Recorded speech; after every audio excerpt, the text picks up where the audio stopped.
Hello, this is day 5. This is 5B for our American history. So as we continue on, our next section is going to be about colonizing the Carolinas. So we just finished talking about Maryland, and now we're going to talk about colonizing the Carolinas. It's kind of moving through the different colonies and seeing how they got their starts. So letter F in your notes, in your dated notes.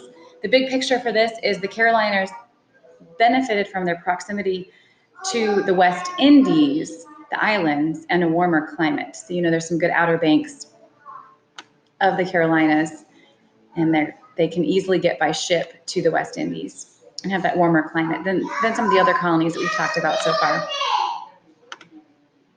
All right. As we continue on.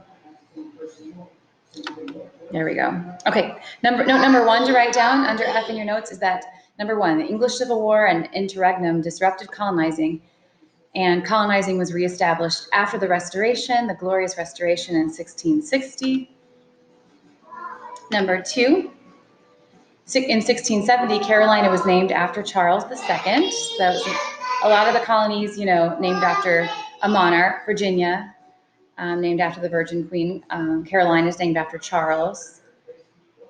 New York, named after a place in England, York. Different ones. Jamestown, a town named after King James. Carolina is named after Charles II. Number 3, Carolina flourished by building economic ties with the West Indies, as we talked about. Tragically, this included importation of slaves, and you will prepare that when we get to Civil War, the Carolinas are pretty stubborn about the Confederacy and get pretty hung up about needing to keep enslaving people. And they imported a lot of slaves, sadly, from the West Indies. Number 4 is that the Carolinas are the southernmost Atlantic coast colonies, and they got a longer growing season than the northern and the Chesapeake ones we've looked at. And rice emerged as a major crop. Now, it was very difficult to farm rice. You had to be physically strong and have a great work ethic and really endure. And note number 5 is Carolina survived despite strong Native American opposition. So there were some forts that were developed to try to keep out the Native American influence. Sadly, a lot of Native American tribes had lived around the different rivers and just continued to be pushed to the west, sadly for them. And sadly for history too.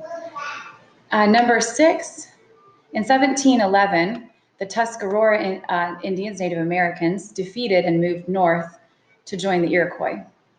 They were defeated. So they had to be assimilated by the Iroquois, which were more in New York and other places like that. So they were kicked out of the Carolinas. At least they were able to find another tribe to join. And in number 7, many newcomers to Carolina were squatters, which means they just started hanging out on some land. And, this could give us some of that kind of a backwoods reputation of just kind of living off the grid, not really following the government. Not the best reputation, but I guess some people felt they had to get land somehow. Number 8, squatters in the Carolinas, as we talked about, and probably understandably, developed a strong opposition to authority. So they were early on living off the grid, not paying taxes to anybody, not following any kind of laws or agreements. So a little bit anarchist there. And then note number 9 is that in 1712, North and South Carolina were officially separated. And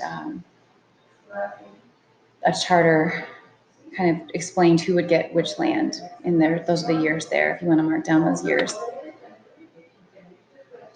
And we're moving on to our next section, which is about Georgia. Georgia on my mind.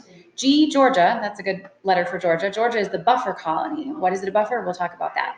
Georgia was the destination for English criminals and separated English settlements from Spanish Florida. That's the big picture. But when you think criminal,